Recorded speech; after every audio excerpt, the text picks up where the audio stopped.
17 अगस्त 2021 को भौतिक विज्ञान की कक्षा 11 की वर्कशीट पार्ट संख्या 8 चैप्टर नंबर 1 से ली गई है और सॉल्व करेंगे। इसमें कुल 5 प्रश्न हैं।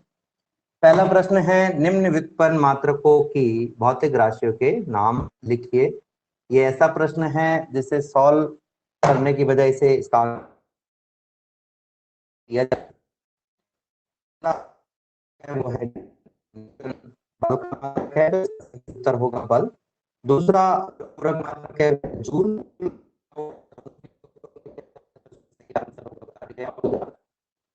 तीसरा है पास्कल, पास्कल दाब के लिए है कूलाम। ये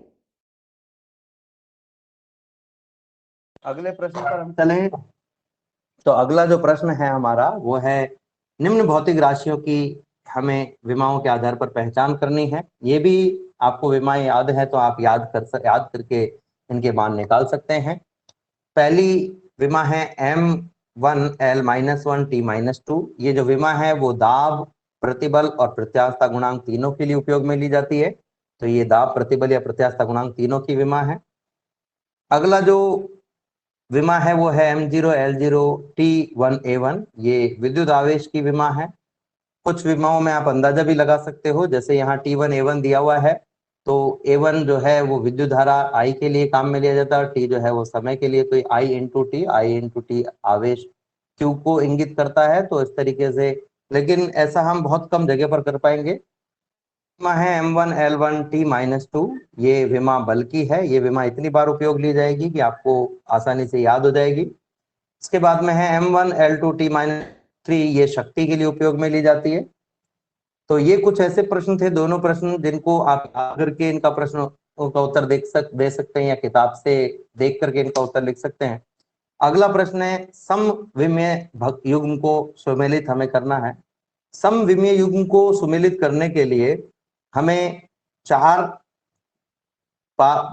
राशियां एक तरफ दी गई है, एर भाग में कार्य, व संवेग, से गुरुत्वीय विभव और द दाब दी गई है। और इसी प्रकार से क आवेग, ख बलागुण, ग प्रत्यास्थता गुणांक और घ गुप्त ऊष्मा। एब सैदे को क ख कैसे मिलाना है, तो इसके लिए या तो आपको इनकी विमाएं सीधे याद हो और याद नहीं है तो आप निकाल सकते हो। तो हम बारी बारी से विमाएं निकालेंगे, इससे विमा पाएंगे। पहली विमा है कार्य की। कार्य बराबर होता है बल गुणा विस्थापन। और जो बल की विमा है वो होती है M1L1T-2, M1L1T-2, जबकि विस्थापन की विमा होती है L1। तो इस प्रकार से जो हमें विमा प्राप्त होगी इन दोनों के में अगर हम देखें तो L 2 बार हमारे पास में आ रहा है, दोनों गुणा में है। आधार जब समान होते हैं कोई दो राशियों के तो उनकी घातें जुड़ जाती है। तो आपके पास में M1 की जगह M1 आ जाएगा, L की घात जुड़ जाएगी 1 और 1 L2 हो जाएगा और T-2 हो जाएगा। तो इस तरीके से हम देख सकते हैं कि जो हमारे पास में विमा आएगी वो होगी M1L2T-2। संवेग की हम बात करें तो संवेग का सूत्र होता है द्रव्यमान इंटू वेग, M/V। द्रव्यमान की विमा M, क्योंकि द्रव्यमान की पावर 1 दी हुई है तो इसकी विमा होगी M1। वेग की विमा होती है L1T-1। आप देख सकते हैं यहाँ पर लिखा गया है M1L1T-1। यहाँ पर अगर इनको एक साथ लिखा जाए तो हो जाएगा M1L1T-1। इस प्रकार से संवेग की विमा ज्ञात की जा सकती है, M1L1T-1। गुरुत्वीय विभव की हम बात करें तो गुरुत्वीय विभव हम चैप्टर नंबर 8 में देखेंगे। इसका सूत्र होता है Gm/r। Gm/r जो सूत्र दिया गया है इसमें G गुरुत्वीय सार्वत्रिक नियतांक है। गुरुत्वीय सार्वत्रिक नियतांक की विमा अगर आपको याद है तो आप सीधे काम में ले सकते हो, लेकिन याद नहीं है तो गुरुत्वीय बल का सूत्र हम काम में ले सकते हैं, Fg बराबर Gm1m2/r²। यहाँ से अगर हम G का मान निकालें तो G को एक तरफ रहने दो, बाकी राशियों को दूसरी तरफ ले जाओ, R को ऊपर ले जाएंगे तो F/r² हो जाएगा और नीचे M1 × M2 आ जाएगा। ये मान हम इस पहली समीकरण में रखेंगे तो आपके पास में कुछ इस तरीके से सूत्र आएगा, Fr² × Mg/M1m2/r। Fg जो है वो गुरुत्वीय बल है। बल की जो विमा होती है वो होती है M1L1T-2 और इसके साथ में आप देख सकते हैं दिया हुआ है आर स्क्वायर और एम। तो आर जो है दूरी की विमा एल हो गई, लेकिन स्क्वायर है इसलिए 2, और एम के लिए m1 आ गया है, m1 इस तरीके से लिया जा सकता है। नीचे अगर हम देखें तो 2 बार m है और 1 बार r है, तो 2 बार m के लिए m1 और m1, और r के लिए दूरी के लिए l1। तो इस तरीके से हम देखें तो हमारे पास में विमा, बल की विमा m के लिए, दूरी के वर्ग के लिए L2, द्रव्यमान के लिए m1, नीचे 2 बार द्रव्यमान के लिए m1 और दूरी के लिए फिर से L1। नीचे जो राशियां हैं उनके, उनमें जिनके आधार समान है उनकी घातें जोड़ देंगे। ऊपर भी अगर हम देखें तो ये m और ये m दोनों का आधार समान है, घातें जुड़ जाएगी m2, l और l की घात भी जुड़ेगी, 1 और 2 3 हो जाएगी, और t-2, और नीचे हो जाएगा m और m की घात जुड़ गई तो m2 और l1। आप देख सकते हैं ठीक इस तरीके से। अब अगर हम इस m2 l1 को ऊपर लेके जाएं तो जो घात का चिन्ह है वो चेंज हो जाएगा, और घात का चिन्ह जब चेंज होगा तो आपके पास में जो विमा होगी नहीं वो आ जाएगी m2 l3 t-2, ये तो ऑलरेडी है आपके पास में, और m-2 और l-1, नीचे m की पावर प्लस में थी और l की पावर भी प्लस थी, ऊपर आकर के माइनस हो गई है। अब यहाँ पर m का आधार समान है तो घातें जुड़ेंगी, m1 और m-2 घातें जुड़ गई है, सॉरी m-2 और m+2, ये +2 होगा, +2 और -2, m की पावर 0 हो जाएगी, l की पावर 3 और l की पावर -1, तो ये हो जाएगा l की पावर 3 -1 यानी कि 2, और t की पावर -2। आप देख सकते हैं यहाँ पर ये इस तरीके से हमने निकाला हुआ है m0 l2 t-2। तो इस प्रकार से हम गुरुत्वीय विभव की विमा भी ज्ञात कर सकते हैं। दाब की हम बात करें तो दाब का सूत्र होता है बल बटा क्षेत्रफल। बल की जो विमा है वो होती है m1 l1 t-2 और क्षेत्रफल की l2, तो ये m1 l1 t-2 upon l2, l2 को ऊपर लेके जाएंगे तो आपके पास में आ जाएगा m1 l1 t-2 into l-2। हम देख सकते हैं यहाँ पर हमारे पास में l के आधार समान है तो जाएगा m1 l1-2 यानी कि l-1 और t-2। बिल्कुल यहाँ पर आप देख सकते हो ये हम L2 को ऊपर ले गए तो घात माइनस हो गई है, और L की घातें जुड़ गई है, 1-2 इक्वल्स टू -1, बाकी चीजें सेम है। तो आपके पास विमा आ गई m1 l-1 t-2। ये जो मैं m1 कह रहा हूँ इसका मतलब ये पावर में बोल रहा हूँ। अगला अगर हम देखें तो आवेग, आवेग का सूत्र होता है बल इंटू समय। बल की विमा m1 l1 t-2 और समय के लिए t1। यहाँ पर t आधार समान है, घातें जुड़ जाएंगे तो m1 l1 की जगह m1 l1 आएगा, जबकि जो t है उसकी घात -2 + 1 जुड़ करके -1 हो जाएगी। तो इस तरीके से हमारे पास में आवेग की विमा m1 l1 t-1 हो जाएगी। बलाघूर्ण की बात करें तो बलाघूर्ण का सूत्र होता है बल गुणा लंबवत दूरी। बल की विमा m1 l1 t-2 आप देख सकते हैं, और लंबवत दूरी भी एक प्रकार की दूरी है तो इसके लिए l1 हो गया।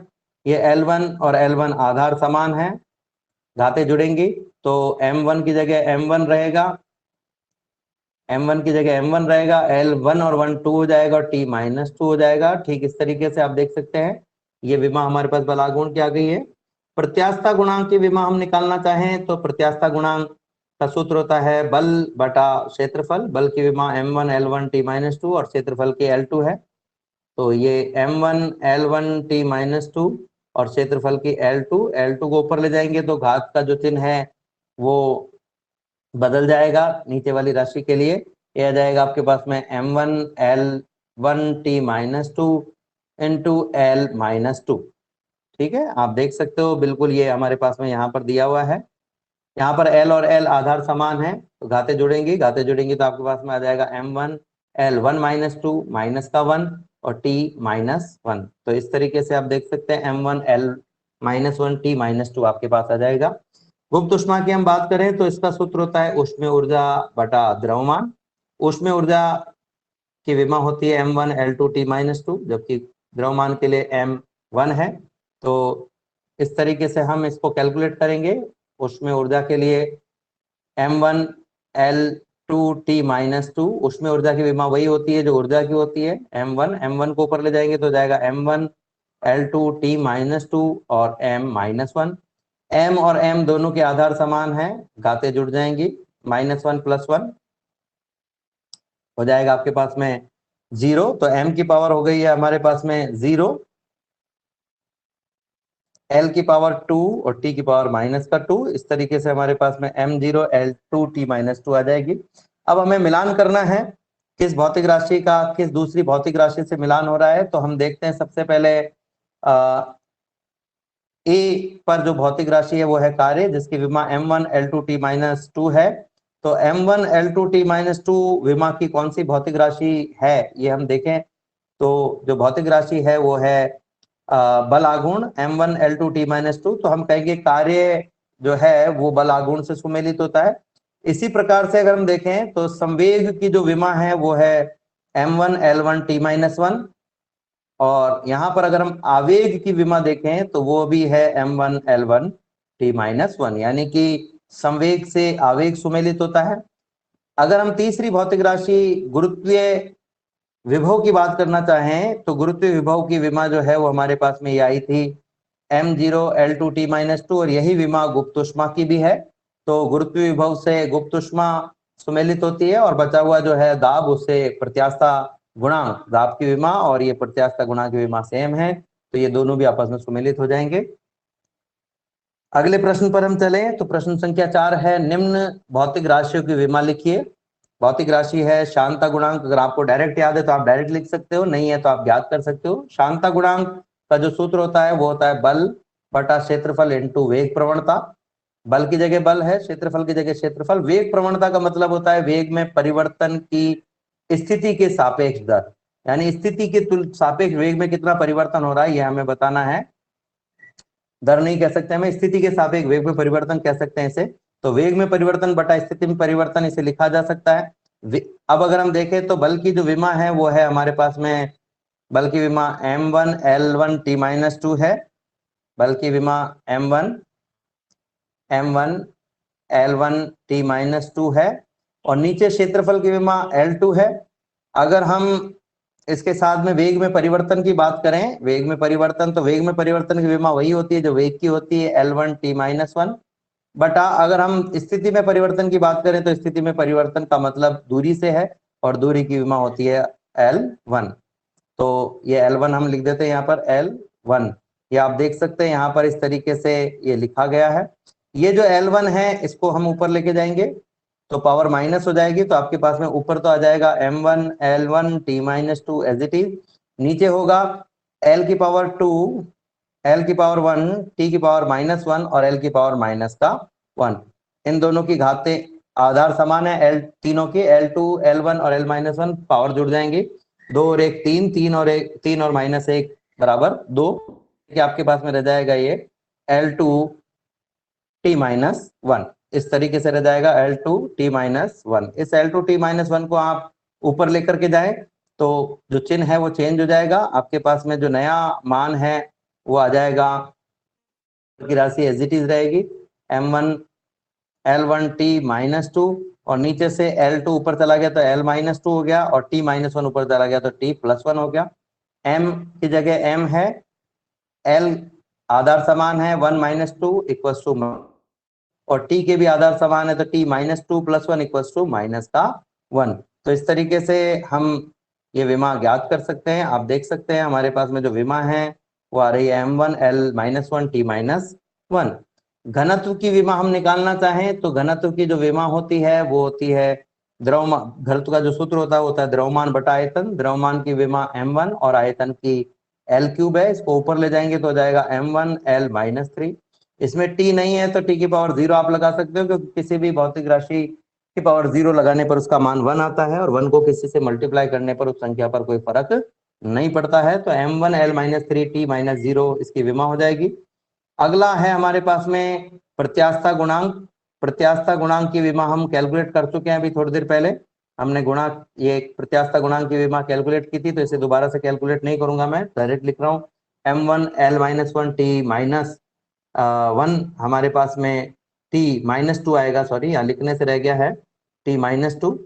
आवृत्ति की हम बात करें तो 1 बटा आवर्तकाल इसका सूत्र होता है। आवर्तकाल एक प्रकार का समय है, समय के लिए विमा t1 है, ऊपर ले जाएंगे तो t-1 हो जाएगा, और आपके पास विमा हो जाएगी M0L0T-1। अंतिम प्रश्न है इस भाग का। तो अंतिम प्रश्न जो है वो ऐसी 4 भौतिक राशियों के नाम लिखने हैं जो विमाहीन है। मात्रकहीन राशियां विमाहीन राशियां होती हैं। शुद्ध अनुपात जो होते हैं वे भी विमाहीन होते हैं। शुद्ध अनुपात का मतलब उस राशि में उसके जैसी ही विमा वाली राशि का भाग दे दीजिए। सबसे पहले हम बात करें कोणीय विस्थापन की, तो कोणीय विस्थापन एक प्रकार का कोण होता है। कोण का सूत्र होता है चाप बटा त्रिज्या। और चाप बटा त्रिज्या की हम बात करें तो चाप बटा त्रिज्या में चाप का मतलब चाप की लंबाई से है जिसकी विमा L1 होगी। त्रिज्या का मतलब त्रिज्या की लंबाई से जिसकी विमा भी L1 होगी। तो L1 में L1 का भाग देंगे, एक दूसरे को निरस्त कर देंगे और आपके पास में आ जाएगी L की पावर 0। M और T इसमें ऑलरेडी नहीं है तो ये हो जाएगा M की पावर 0 T L की पावर 0 T की पावर 0। इस तरीके से हमारे पास में कोणीय विस्थापन एक विमाहीन राशि है। विकृति की हम बात करें तो विकृति 3 प्रकार की होती है। रेखिक विकृति जिसका सूत्र होता है डेल L अपॉन L, लंबाई में परिवर्तन बटा प्रारंभिक लंबाई। क्षेत्रफल विकृति यानी पृष्ठीय विकृति जिसका सूत्र होता है क्षेत्रफल में परिवर्तन बटा प्रारंभिक क्षेत्रफल। और आयतनात्मक विकृति यानी कि आयतन में परिवर्तन बटा प्रारंभिक आयतन। किसी भी भौतिक राशि में परिवर्तन की विमा उस भौतिक राशि की विमा जैसी होती है, तो लंबाई में परिवर्तन की विमा जो लंबाई की विमा है वही होगी बटा L। इसी तरीके से क्षेत्रफल में परिवर्तन की विमा जो क्षेत्रफल की विमा L2 बटा क्षेत्रफल की विमा L2। आयतन में परिवर्तन की विमा L3 अपॉन आयतन की विमा L3। ये एक दूसरे को कैंसिल कर रहे हैं और इस प्रकार से ये शुद्ध अनुपात हमें प्राप्त हो रहा है। तो ये भी एक विमाहीन राशि होगी। शुद्ध अनुपात जो राशियां होती है उनकी विमा नहीं होती है, विमाहीन राशियां होती हैं। अपवर्तनांक की बात करें तो अपवर्तनांक 2 वेगों का अनुपात होता है। किसी भी प्रकाश तरंग का किसी एक माध्यम में वेग और अन्य माध्यम में वेग का अनुपात है। तो वेगों का अनुपात है तो दोनों की विमाएं एक दूसरे को निरस्त कर देंगी और ये भी विमाहीन राशि प्राप्त होगी। ऊष्मा के आंतरिक तुल्यांक की बात करें तो इसके लिए भी हम कह सकते हैं कार्य बटा ऊष्मा। ऊष्मा जो है वो एक प्रकार की ऊर्जा है, यानी ये एक प्रकार से कार्य बटा ऊर्जा की तरह काम करेगा। और कार्य ऊर्जा दोनों की विमा सेम होती है। दोनों की जो विमाएं हैं वो होती है M1L2T-2 और नीचे भी M1L2T-2। ये दोनों विमा एक दूसरे को निरस्त कर देंगे और विमा आ जाएगी M0L0T0। तो इस प्रकार से ये सॉल्व कर सकते हैं। उम्मीद करता हूं आप सबको समझ में आई होगी। अगर समझ में आया है तो चैनल को सब्सक्राइब कीजिए। धन्यवाद।